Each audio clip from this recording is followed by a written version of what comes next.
I've just lost Bobby.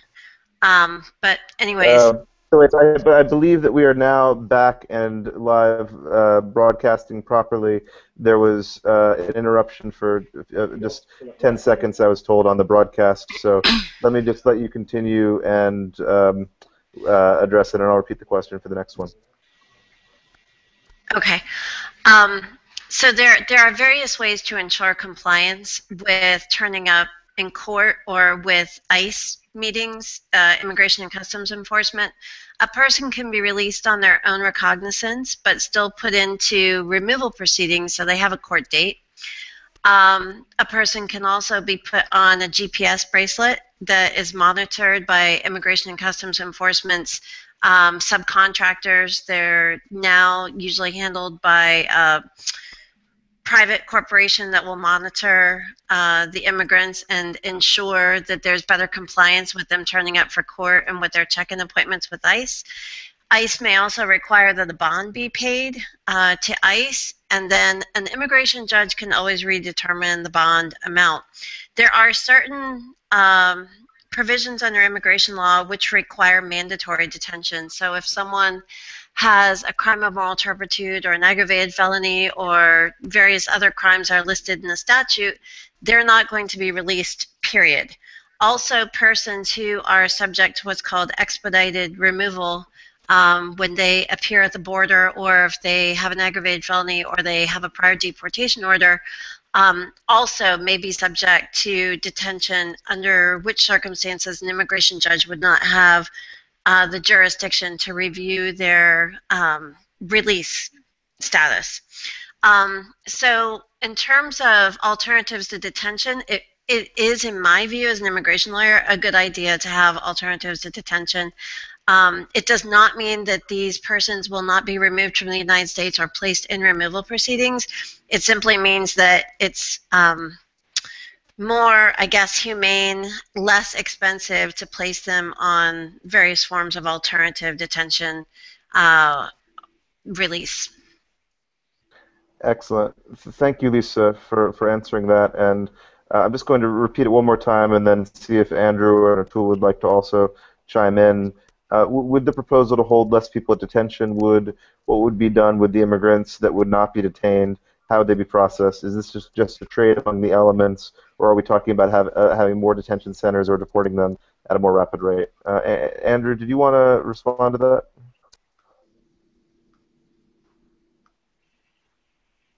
Andrew, you're muted. Could you unmute you?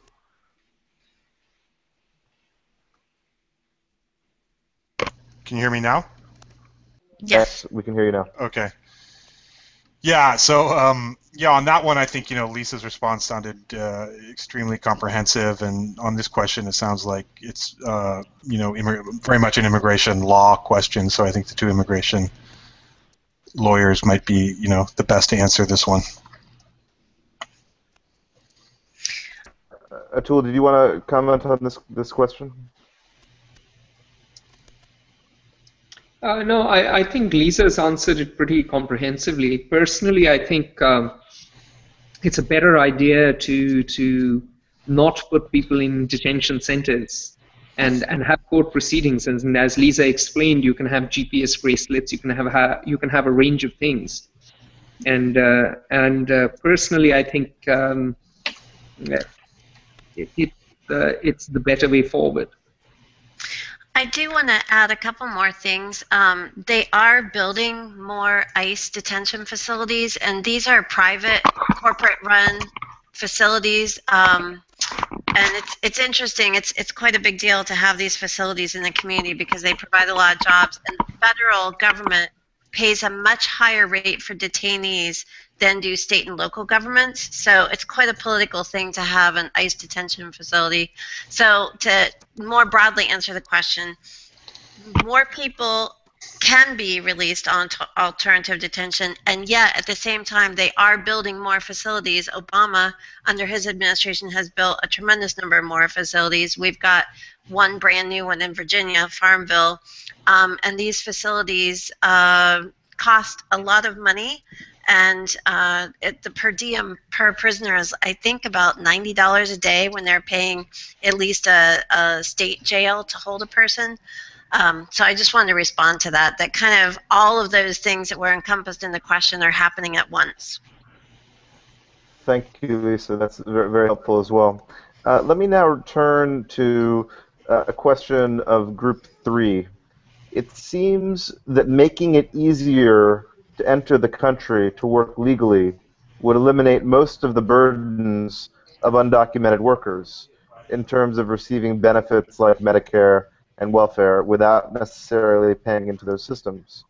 How can the pathway to legal employment for those entering the country be made easier and more streamlined? How viable is an option to build offices on the border to register people seeking work and documenting where they are from and how long they plan to stay and what field they are in? Let me just read this compound question one more time.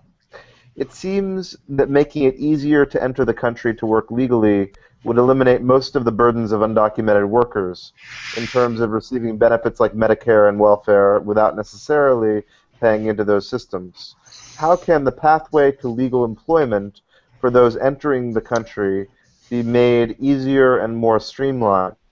How viable is an option to build offices on the border to register people seeking work and documenting where they are from, how long they plan to stay, and what field they are in? Who would like to take that first?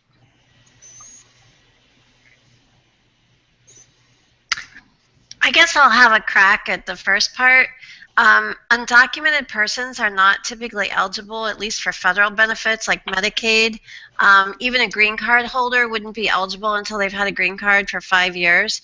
Their U.S. citizen children are eligible for benefits, but I think we need to make a distinction there between who's qualifying for a benefit.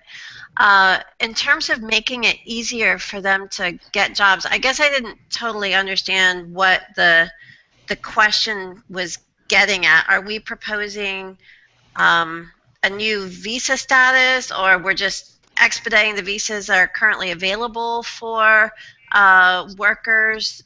Typically, if you're coming in undocumented, you're already out of status and you're subject to removal. So I'm not really sure what that question was aiming at. So let me just clarify for the plenary panelists that the participants have received a briefing document that includes, in part, the Senate bill's proposed reforms, which mention that the Senate bill proposals would make it easier for certain people to enter the country and work legally. So it's possible that the question was referring to the Senate bill. Okay. Okay. But it's also helpful, the rest of what you shared. Let me see, Andrew, would you like to respond to this question? Well, I mean, yeah, I was going to mention the Senate bill, and the Senate bill I think has a lot of reforms to guest worker programs, both high skill and low skill, that has, presumably a more streamlined path towards legalization through some of those programs than what we have now. Unfortunately, that the Senate bill is probably going to die because this Congress is going to be ending in a few months. But there are proposals out there that was approved by the Senate to make it more the path for people wanting to come here and work more efficient and more streamlined. As far as having a place on, an office on the border, I mean, to me that, doesn't sound like it would really work a lot, because a lot of people who come here to work, I mean, they don't go to the border, they fly in, right? A lot of people are, I think they apply for their permits at U.S. embassies and consulates overseas and come over here. So I'm not sure having sort of an office on the border for people makes sense, but definitely maybe in their country of origin, it would be a better spot for processing incoming workers, which they do now, but I think it's kind of a cumbersome process the way it's organized now. Can I reframe the MILF question, because I think we've answered the first part of the question and the third part of the question, but I just wanted to see if there were other thoughts on the middle part, which was, how can the pathway to legal employment for those entering the country be made easier and more streamlined?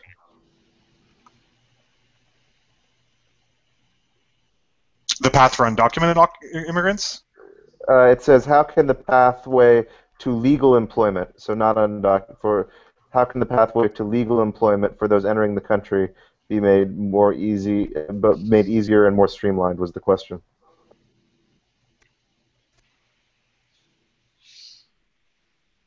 Or Atul, would you like to chime in on this point? Or the others? I think, yeah, can you hear me? Can you hear me? Yes. Yes. Yes. Perfect. I think, this, the pathway to legal employment, predicates itself on certain assumptions. So who are we talking about? Talking about? Is it people who come to study in American universities, and there is an OPT, optional practical training program, a curricular practical training program. So there are opportunities for people to get legal employment. Obviously, I don't believe very much in the H-1B system because it ties the person to the employer. I'm much more in favor of the Brazilian system, wherein, okay, you apply and you should be able to pay perhaps for your own fee. Have a visa, you're part of the labor market, the flexible labor market, and you then can even move and even create companies more easily. But that aside, set aside the students, I think a big question is farm workers, and I have been driving up and down of late for certain meetings, and I have had to drive through the farm land of California, and it's very interesting to see, rows and rows of workers, all of which are Mexican. I mean, 100% Mexican workers. I stepped off and bought some vegetables, and everybody who was a farm worker I saw was Mexican, and everyone working in that farmer's shop was Mexican. And it's interesting as to how do you create, and there is apparently, at the moment, some system of work permits and Mexican workers can come, but how can you streamline this system of having people come in to do more manual labor? Well, Hong Kong does it very well. Hong Kong does it for nannies. Hong Kong does it for other professions, and it's largely people who come in from Philippines and even to some extent Malaysia and others.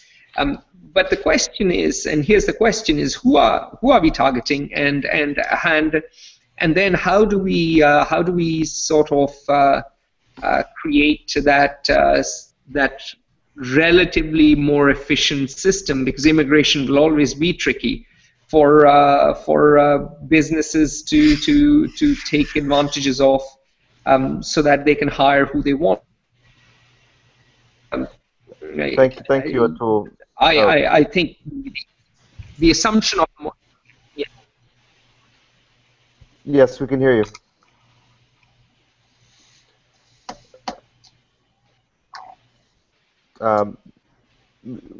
Thank you, Atul. We're very grateful for your feedback there on the response to that question. Let me move to the next question, which is, are there any laws/mandates that determine how a family unit is defined, and are there any measures set up to protect the child of undocumented parents residing in the U.S. to continue to care for their children, for their child? Let me repeat that. This is the second question from Group 2.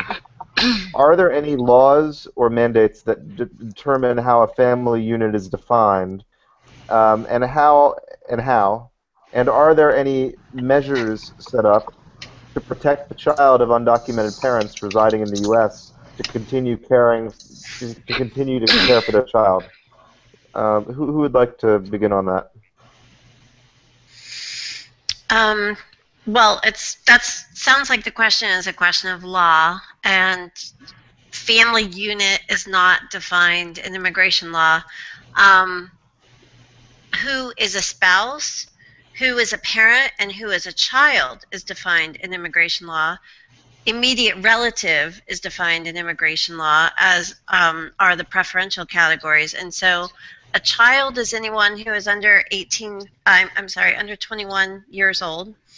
And you can have a child who is a stepchild or an adopted child, provided they meet certain requirements, like in a stepchild relationship that the parents were married before the child turned 18 years old.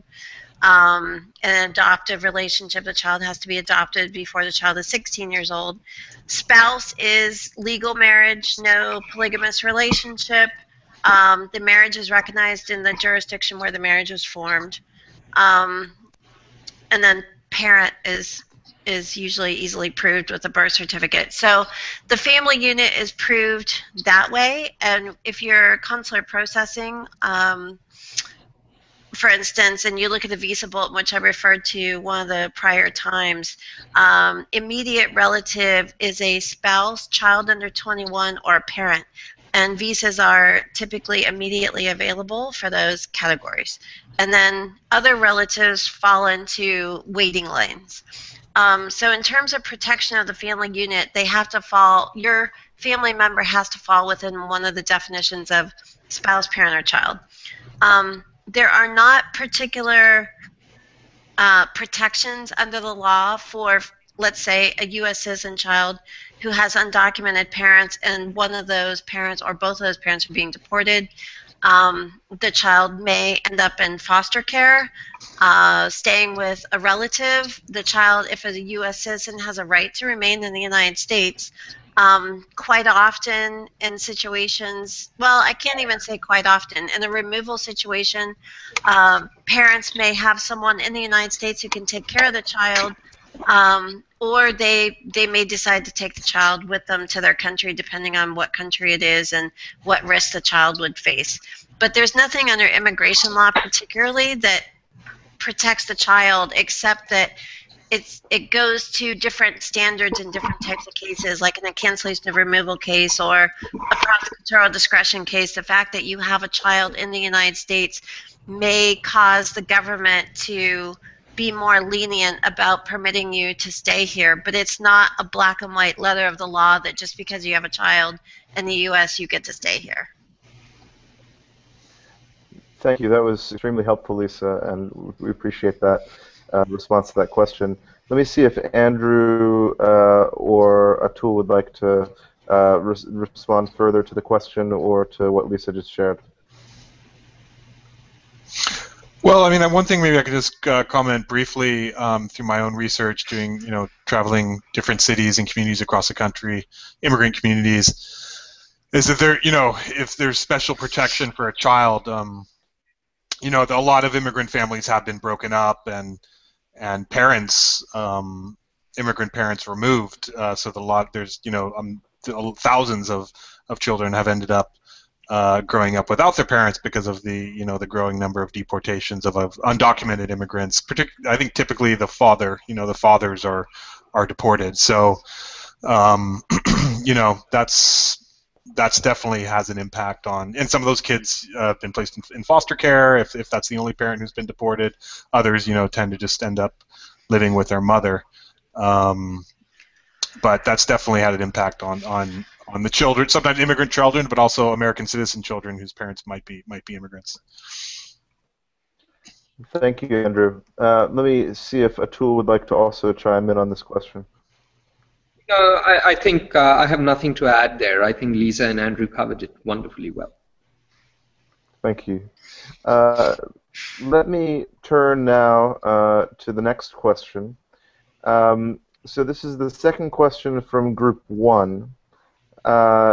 This is, how can we obtain more objective data to help us with lawmaking? What additional data elements would be needed to make E-Verify to become a more objective data source for improving the understanding of employment eligibility and immigration compliance? Let me read that again. How can we obtain more objective data to help us with lawmaking? What additional data elements would be needed to make E-Verify become a better objective data source for improving understanding of employment eligibility and immigration compliance. Who would like to begin on that one? Well, I could maybe start it off. I'm a researcher and an analyst, not an attorney. So the questions about data and stuff like that is maybe more relevant to what I do in my own background. My understanding is, and I'm not sure I understand completely the question, but my understanding is that there's a lot of controversy around the E-Verify program, but that it has been tested and it's improved a lot, and that it is a pretty good and quick measure of whether an employee is in the country legally or not. So I think it's the last I saw is that it has improved a lot, and there is pretty good. It's a pretty good determinant of if a worker is legal. I think the thing with E-Verify is it's not used broadly yet, although it is also increasing across the country.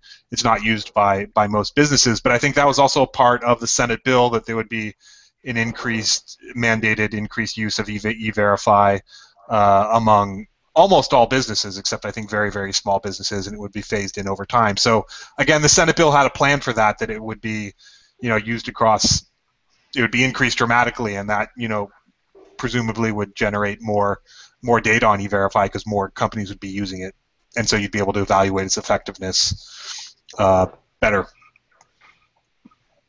Excellent. Thank you, Andrew. Atul or Lisa, would either of you like to speak further to this question? Well, they were asking about objective sources of data. I don't know about objective, but the Department of Homeland Security has pretty good statistics on things like this, and how many employers have signed up. I'm not sure exactly which agency it is that tracks E-Verify stats, because I don't do a lot of E-Verify work. But I'm pretty sure that those stats would be readily available through the government, because they're the ones who do the audit on employers' compliance rates. Atul, would you like to comment on this one? Bobby, I think the question is muddled. In this country, let's be honest. It's such a circuitous question, I don't even know what to answer. In this country, data collection is pretty good. Statistics are pretty good. You've got a number of agencies, and as Lisa pointed out, the Department of Homeland Security is doing it, and as Andrew pointed out, E-Verify is sort of working okay. I don't think that the Congress needs more data to help in better legislation. The problem with the Congress is that no one is really doing legislation. The senators and the congressmen are too busy raising money to run for office. Thank you on that as well, and I think that the salience of the concern raised by a question that is why you get very poor drafting. Go on, Atul, sir. I said, look, the problem is not with data collection. The problem is that the Congress, can you hear me? Yes. Yeah. Yeah. Okay. Okay, the problem is that in the Congress, senators and congressmen are too busy raising money to run for office or to run again for office, and delegation of essential legislation to sometimes capable people, but often incapable people is the norm. That is why you get very poor drafting. Can you tell me anyone in the Congress who has any drafting skills close to the founding fathers? The quality of drafting has dropped globally. Every legislature in the world, the level of drafting has been going down. And so the problem is not with data. The problem is you need to get people to start thinking and drafting good legislation. Again, they just need to put time into their into the basic duty of the Congress. Thank you, Atul. No, that's also helpful. And what I want to do is now, I'm going to take the last two questions of this group, and I'm going to ask them together because they're overlapping in what they relate to. So group 2 asked, why don't all states use the E-Verify system, and why isn't it nationally mandated? While group 3 asked, employers have to verify workers in order to claim what they pay them in wages as deductions for their taxes each year. Can the E-Verify system be more effective as a nationally mandated system in which an annual verification could be utilized by aligning facial recognition technology with the E-Verify system so that employers could simply copy the photo IDs of their employees and the system would facial recognition to automatically identify whether they're a documented worker or not. I think that these are both related to E-Verify in that sense, and that's why I asked them together. Are there further reactions on E-Verify from the plenary? Um, Well, let me. Andrew, would you? Lisa, please, Lisa. I'll just start on the fact that people are employed, obviously, by employers when they don't have documentation, and there's a number of ways that that can happen. They could be using a fake social, which is obviously very common. They can also use an ITIN number, a taxpayer ID number, and so the employer may still be able to produce, the W-2s as an employee and document that they have an employee on their rolls, while at the same time that employee is not in legal status. And the Department of Social Security and DHS do not currently talk to each other. There are times when the Department of Social Security will come across an employee file that does not appear to have a correct Social Security, or the Social Security number doesn't match up with any records that they have, and so they'll send what's called a no-match letter to the employer.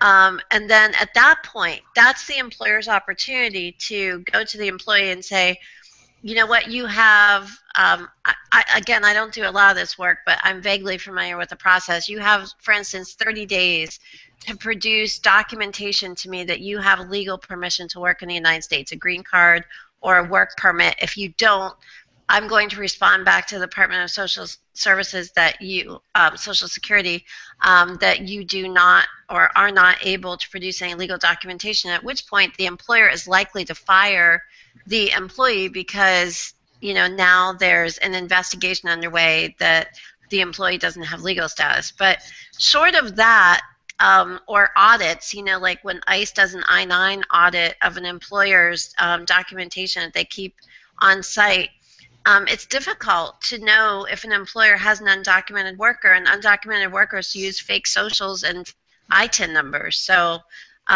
it's very common, obviously, for people to work who don't have legal authorization to work. Thank you, Lisa. That was also very helpful. And what I'd like to see is, Atul, would you like to respond to these two questions? I'll just take up one bit, and the bit I'll take up is about mandating, and I'll talk about it as an outsider. I think America is a genuinely federal system, and each state is an experiment in democracy.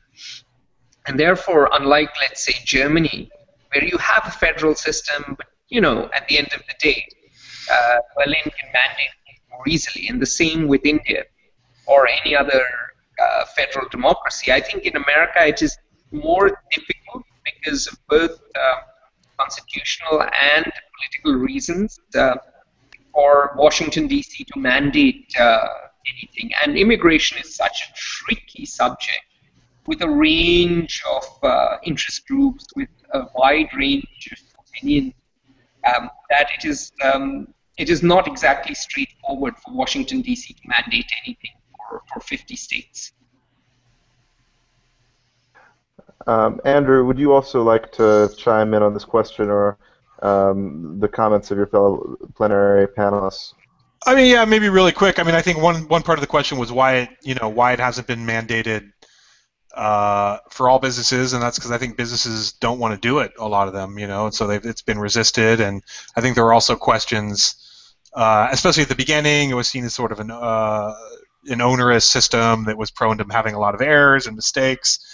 I think it's improved a lot since then, and so there's been, that's why a lot of businesses didn't want to do it. But it's increasing. My understanding is the use of E-Verify is increasing a lot, and it's already, and again, if the Senate bill, something like the Senate bill passes, it's going to increase a whole lot. And it's already mandated in some sectors. If you work for the federal government, if you work for jobs that require security clearance, you have to use E-Verify. So while there has been some resistance, I think from the business sector, it is the trend is that there's an increase in the use of E-Verify. Also, because of fining, there's been the government's cracking down on businesses that employ undocumented. So I think some businesses have, in order to avoid penalties and fines from the government, they've adopted the E-Verify system because it can identify when undocumented workers are there, so they don't get in trouble with Department of Homeland Security or whoever's monitoring that. Excellent. So what I wanted to reflect on is that we have gone through 6 questions from the participants. I also want to give you one more chance to share some closing remarks in response to the questions that have been asked in this plenary, in addition to in response to the comments as a whole of your fellow plenary participants.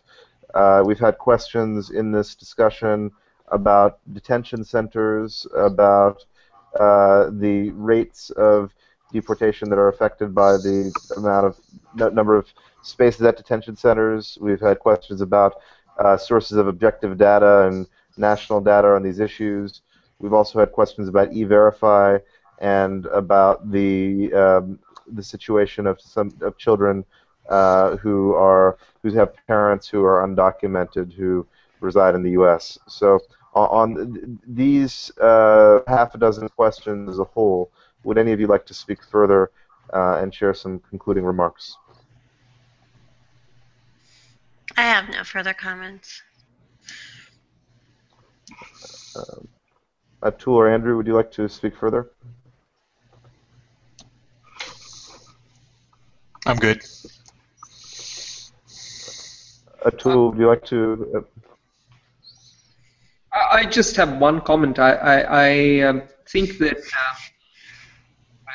before we get lost in the specificities often of, okay, what are we going to do with undocumented people? What are we going to do with children?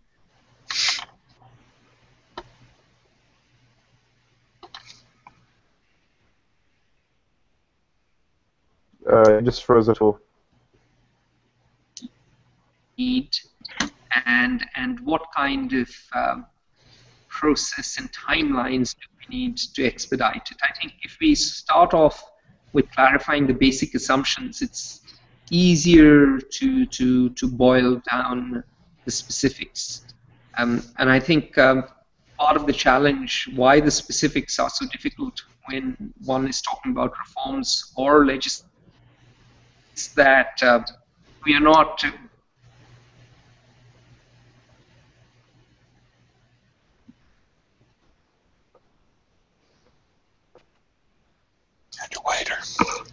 Yeah, we just appear to have lost Atul at the end of this, but I do. Oh no! There we have. Atul, would you like to conclude the statement? We just lost you a moment ago. Okay. What did you get? We got the first 15 seconds, okay, 20 seconds of it, and then you cut out. Just put it very simply. I'll say that the specifics are easier to resolve if the assumptions people proceed from are clearer. And part of the reason the reforms or legislation are such a challenge is that we are not operating from the clearest of assumptions. I think that is what we need to work on when it comes to reform. Excellent. I'm grateful for each of you, Lisa, Andrew, Atul, taking time out of your busy lives to help us by working through responses to the questions from the participants. I'd like at this time to adjourn this second plenary session on Saturday, September 6th, and allow the small group participants to return to the discussions with their small group. Also, be sure that small group participants that you complete the full survey so that we're able to record your responses once you receive those. You'll be receiving those towards the conclusion of your small group discussions. With that, I'd like to say thank you for all of you for participating in the Silicon Valley Community Foundation, Knight Foundation, Miami Community Foundation, Reframe It, TechCrunch, National Online Dialogue within the technology community about immigration policy and immigration reform. Thank you. Thank you. Thanks. Thank you.